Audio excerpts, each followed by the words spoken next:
Hey everybody, welcome to my channel. My name is Lauren. I am a non-traditional pre-med student, a mom, and a big believer in hard work, faith, and making dreams happen. Today I'm going to share how I got a 4.0 in grad school while also raising my little one. So if that sounds good to you, make sure you subscribe below and stay tuned. Like a breath, feel my wings spread, levitate above the ground and make eye contact with clouds. Now I'm rising, I'm soaring. Okay, so let's get into it. So the first thing that really made a huge difference in me being able to get a 4.0 while in grad school was building a support system. Okay, because let's just be honest, you cannot do this alone. You've got a friend in me. So a support system includes friends, family, or even if you have to pay somebody to help you, that also counts. In terms of that, if you have friends and family that are around you, make sure you ask them for help. Like if you need somebody to babysit a few hours while you're studying or pick them up from daycare, that works as well. Also, look into your resources. One of the things that might be a big factor in you deciding what grad school to go to is the resources. A lot of state schools might provide daycare, they might provide emergency child care, they might provide child care assistance. Any of those things, those are worth looking into even before you decide to go to that grad school. Also, a lot of states have child assistance programs to help you pay for daycare as well. So if it really becomes an issue, network, get to know your classmates, build communities, build trust, maybe build trust with another mom where you guys can watch your kids together while studying, or one watches the kids while the other one studies and you swap. Where there's a will, there's a way. So the whole point of this is to say either you already have your support system and make sure that it's solid, or you build your own through friends, through figuring out childcare, figuring out resources in your state or at your school. Don't be afraid to ask the questions. When a school is interviewing you, interview them as well. Ask them if they do have sources for parents and things to help you guys in order to be able to afford childcare, in order to be able to have time to study. So the next tip is setting boundaries. Setting boundaries like your degree depends on it, because it definitely does. So setting boundaries is so important. Make sure you block out time for your study. Guard it with your life. Guard this with your life. Ignore distractions, limit your social media time. Even when it comes to your children, like make sure you set aside that study time and you guard that study time with the best of your ability. Setting boundaries is everything. Like especially when you have a kid and kids can be unpredictable. If you're setting that 6 a.m. to 8 a.m. time to study, you need to stick to that, because there's no guarantee that you're going to have study time later. So you have to set those boundaries. So if you have to let friends and family know, like, hey, I'm in a season right now, I can't really hang out, I can't do extra stuff, please do that. And just know it's just a season. It's just for a year or two. That's not a lot of time. Or it might be a few months until Christmas break. Whatever the case may be, you need to set these boundaries, because that's the only way you're going to able to really focus and accomplish the goal that you have in hand. Okay, so the next tip is take time for yourself. Yes, even in grad school. Okay, burnout is real. You need to take time for yourself. Take a day off. Nobody needs to study and keep going for 7 days a week. Everybody needs a rest day. That is biblical. One of my favorite things to do was self-care Sunday. So, Dollar Tree has amazing face mask and hand masks, feet masks. I would do a little Korean face mask, relax, have a cup of tea, maybe watch my favorite TV show while my daughter was napping, whatever the case may be. What is your happy place? What is the thing you like to do? Whether it's a 10-minute coffee break in the morning right before you study, or going for a walk in between classes on a lunch break. Whatever it is, you need to take a break. Take time for yourself, because you can't pour from an empty cup. And I found that when I took time to rest, it actually made me more efficient.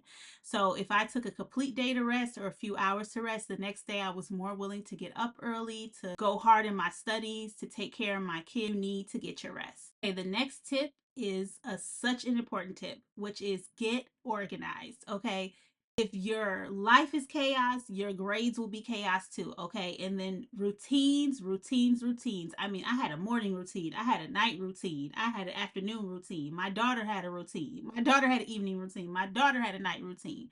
You need to get organized. You need to know your schedule. Block scheduling is one of my favorite things to do. If you guys want a video of how I block scheduled my time in grad school, comment below and I'll be happy to make that video. But yes, block schedule your entire day so you know every second of every day what you're doing. A general idea, right? Because we all know, especially when you have children, you know, sometimes it's hard to keep to schedules, but at least if you have a general idea what you're supposed to be doing, your child has a general idea, especially if they're older, especially if they're like that 3 to 5 era, like having a schedule, they love that. Like I did a little chart so she knows like her morning routine or her evening routine, so we all know where we're supposed to be at what time so we could stay organized. Also, one of the things I recommend is be a few weeks before you start grad school, test out those routines, especially if you have a child. Give them an extra like 3 to 4 weeks to kind of go through the routine, get used to it, get make sure that it works, make any adjustments accordingly. Even if you don't have a kid, test your routine so you know, okay, you want to test the morning routine. If you're really not a morning person, then you know you need to go to an evening routine and figure out how that looks. You need to be able to hit the ground running as soon as grad school starts. For my program, immediately, week one, we already had homework going into it before class started, and we were doing 8 hour days the first week, like 6 hours of class back to back with only a 1 hour lunch break. And then we had meetings afterwards where we had to talk to our professors or we had to meet with our classmates. So, yes, if you want to be able to hit the ground running, don't wait until your program starts to try these routines. You know, practice some things ahead of time and you could always adjust as you go along. Some of the tools I used is a planner. Please get yourself a planner, whether it's digital or whether it's old school paper and pencil. I actually did both. I liked having my digital planner and I did my Google planner, but then I also liked having one that I could jot down ideas or little things I need to do along the way. So I will actually put the link below for some of the items that I like to use in order to get organized as well, if you guys like that. Also, I went old school. I got folders, I got notebooks, I did things like that. Anything you need in order to organize your day. Okay, next tip. Make a plan. We all know that quote. If you fail to plan, you plan to fail. Okay, you have to make a plan. Now, the way that my graduate school worked is we did have the same classes throughout the whole semester, but sometimes the schedule would change week by week. So they gave us a schedule for the entire semester at the beginning of the semester. So it was imperative for me to make a weekly plan. Sometimes we had meetings, sometimes we had group projects and things that we had to add in. So my week got extremely busy with school. And then on top of that, I had to still take care of my child, give her time and things like that. So what I would do is every Sunday, I would take about an hour. Again, I'm an early morning girly, early in the morning on a Sunday. So Sunday was my considered rest day, but I would take an hour early in the morning before my daughter woke up and I would plan out my week. So what I would do is, like I said earlier, I would use Google Calendar and I would look through, like I had repeated events and then I would add and adjust things based on what was happening that week. That worked really well for me. And the great thing about a Google Calendar is if you have Apple products, you can sync it with your laptop, with your iPad. You can sync it with your Apple Watch as well. And it will pop up on your watch like, hey, you have 5 minutes until this task or whatever the case. So that worked really well for me. So I encourage you guys to pick a day out of the week where it's quiet and plan the rest of your week. Next tip is buy the right tools for you. Okay. I am definitely a gadget girly. I love gadgets. I love buying little things that are going to make my life easier. But also being a gadget girly, I learned that every gadget isn't good and sometimes less is more. So I say really focus on the things that really, really helped you make your life better. For me, planner. Another one of my favorite gadgets is noise canceling headphones. That really helped me focus and to concentrate. And also, like for my early morning study sessions, it allowed me to rewatch my lectures in a quiet environment so my daughter can continue to sleep. And my last number one favorite tool is a crock pot. Best thing ever, especially I'm on currently on a weight loss journey. It also helps with meal planning as well, which I do recommend as well. And I am a dump and go crock pot girly. So I don't want to prep nothing. I don't want to pre-cook nothing. I barely want to chop something. I just want to be able to throw in the crock pot, set it and forget it, and come back 8 hours later after school is done and I have a hot meal ready for me and my daughter. So those are my go-tos. I did make a more detailed post on my Instagram about a lot of the gadgets I use to get my 4.0, and that really helped me. So make sure you check that out as well. Okay, so next tip is I incorporate methods of active learning and spaced repetition. So this might be a little controversial, but I did not really take notes in grad school. OMG. Okay. So, like I said, my undergrad grades were okay. So I knew going into grad school, especially with it being such a heavy workload and a little bit more challenging courses, I had to switch up my study methods. So what I did is I researched on YouTube and I came across a lot of videos they were talking about that was showing scientific research behind active learning and spaced repetition. Active learning is an instructional approach where students engage in learning process through participation interaction rather than passively receiving information, leading to improved learning outcomes and engagement. So yes, there's a lot of science behind the fact that note taking is what they call passive learning. So you don't really maintain a lot of the information you're getting when you take notes. So they do something called active learning. And there's a couple of ways to do that. So what I did it in a couple of ways is I used a tool called Anki. If you guys are familiar with Anki, it is a spaced repetition program for flashcards that a lot of the med students use. So for me, I want to study like a med student because that's my goal. So med students are using this. I want to get ahead of the game and learn how to use it too. So what I would do is during my lectures, instead of taking notes, I would put questions in the Anki and make my Anki cards while I am listening to lecture. And that was a way of actively moving and thinking about the information and thinking of questions that I might want to ask myself later or definitions of a term or something like that. So not only did it keep me engaged in the lecture, so I'm not like getting bored or sleepy, because these were like 2 hour lectures with like a 10-minute break and then another 2 hour lecture and then an hour break and then another 2 hour lecture. So I was required to keep attention for a very long time. So I knew just taking notes was not going to be enough for me. So making my Anki cards, flashcards, while instead of taking notes during the lecture worked really well for me. And then also the question method. So essentially the same thing, right? So instead of writing the question in Anki, I might write it alongside my slides. So I would print out my slides ahead of time and I might write actual questions about what we're learning at the time that I would go back and answer later. And that worked really well for me. And then spaced repetition, they define it as a learning technique that involves reviewing material at increasing intervals to improve long-term retention, leveraging the spacing effect where memory is strengthened by revisiting information at optimal times. So yes, that's what Anki is. Like, you go through all your flashcards and then if you get it right, then they'll maybe wait a day before you review it again. If you get it wrong, then you review it again in 15 minutes. And then the more often you get a question right, the longer space they put in between. So if you get a question, they show it to you 3 days in a row, and each time you get it right, they might not show it to you for 2 weeks. So if you guys are familiar with Anki, great. If not, you guys should definitely look that up. I also use an Anki remote, which was really great because it allowed me to go through my flashcards like really, really quick. And while I was moving, like I could go through flashcards on my computer or even on my TV while I was moving and shaking and reviewing. So if you guys would like a video on how I program my Anki remote, comment down below. Okay, this tip is for the pre-med mommies out there. Take advantage of studying before your child wakes up or after they go to sleep. For me, my program was about 6 hours throughout the day. So by the time I dropped my daughter off, I had class, and then before I picked her up, I only had a few hours before I had to pick her up. So taking advantage of those times when your child is sleeping is gold. And just keep in mind, you don't have to study 10 hours a day in order to be successful. Focus on quality over quantity. That's why I said incorporate things like the active learning and spaced repetition, because that gives you a more quality study time versus a quantity study time.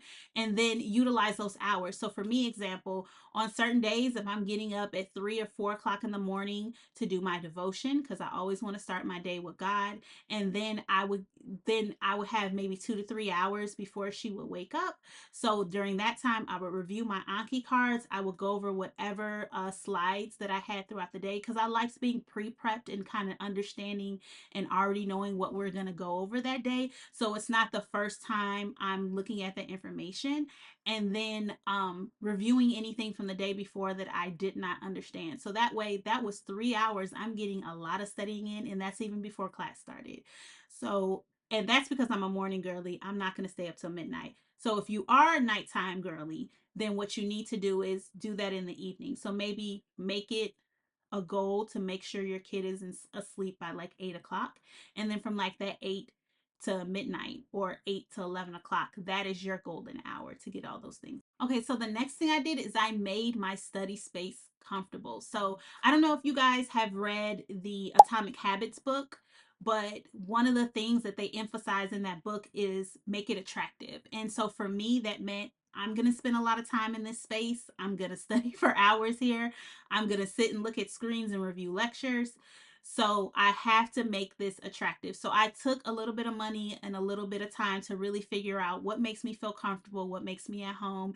And I really invested in my study space. I got a comfortable chair that's very supportive of my back, that if I sat in for hours, I wasn't mad at. Me a pink computer because I love pink. I got me a cup warmer. Okay, don't be sleep on the cup warmer. If I'm here for hours, I do not like cold coffee unless I choose cold coffee. If you get what I'm saying, I eat my coffee hot at all times. So I bought me a cute little cup warmer. Best investment ever. I made my space aesthetically pleasing, because for me, if it's pretty, I want to sit at it, I want to look at it, I want to be around it. And if it's cozy and comfortable and it's welcoming, it made me want to study. So I literally wanted to study just so I could sit and be in this space and look at how cute and comfortable it is. So don't feel guilty about spending a little bit of extra money to get the aesthetically pleasing chair or the cute little cup warmer and things like that. You are investing into you, and the more attractive it is to you, the more likely you are to use your space. Okay, and tip number 10 is build your network, okay? Because your network is your net worth, okay? Build connections and relationships with your classmates, your professors, other medical students, residents, if you run into them, physicians, whoever's a part of your program or whoever you can connect with. Build those relationships. That is imperative, because they can give you advice on what to do. When I was studying for my MCAT, or when I was trying to get my head around my program, reaching out to students who had done my program before, or even reaching out to medical students who were at my school. They were such valuable resources, and they also are really good for encouragement. They'd be like, you know what, I did your program. It's definitely doable. This is what you need to do, this, that, and the third.